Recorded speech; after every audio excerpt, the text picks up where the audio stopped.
Hi friends, welcome to our channel. तो আজকে আমরা পিপির বাড়ি গেছিলাম। তো পিপির বাড়ি যে গেছিলাম ওটার আমরা ব্লগ ছাড়তে পারিনি, কারণ যে আজকে হঠাৎ আমার শরীরটা খারাপ হয়ে যায় পিপির বাড়িতে গিয়ে আমার, তার জন্য মা কোনো ব্লগ ওখানে ছাড়তে পারিনি। আর ভাইয়েরও একটু শরীরটা খারাপ ছিল। তো এই যে মা শুয়ে পড়েছে, মার জ্বর এসেছে, ভাই ওখানে বেলুন নিয়ে খেলা করছে। মার সাথে এখানে একটু আপনাদের সাথে কথাটা বলে। মা, ও মা, ফ্রেন্ডসের সাথে একটু কথা বলো। হ্যালো ফ্রেন্ডস, দেখতেই পাচ্ছেন আমার জ্বর এসে গেছে। অ্যাকচুয়ালি গত 2 দিন ধরে না খুব প্রেশারটা ফল করছিল, বুঝতে পারিনি।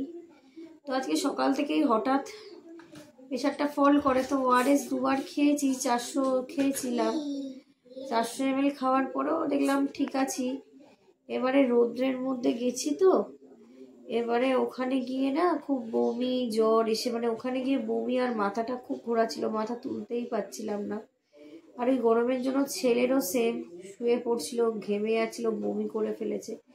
আর যথেষ্ট গরম আজকে ছিল, তার জন্য তাড়াতাড়ি বাড়ি এসেছি। আজকে আমরা 7টা সাড়ে 7টার মধ্যে বাড়ি চলে এসেছি, কিন্তু ওখানে যে ব্লগ করার মতো কোনো কন্ডিশনই আমার ছিল না, আমি পুরো শুয়েই ছিলাম। তো আজকে শরীরটা খুব খারাপ, জ্বর এসেছে, জ্বরের ওষুধ খেয়েছি, জ্বরটা এখনো নামেনি। আর মাথাটা এখনো ঘোরাচ্ছে, মাথা নিয়ে উঠতে পারছি না। আর কিছু বলার নেই। আশা করি কালকে যদি সুস্থ হয়ে যাই আপনাদেরকে নতুন ব্লগ দিতে পারবো, নতুন ভিডিও ছাড়তে পারবো। আমার চ্যানেলটাকে প্লিজ ফলো করে দেবেন, সাবস্ক্রাইব করে দেবেন, আর বাই, আর লাইক করে দেবেন। Thank you.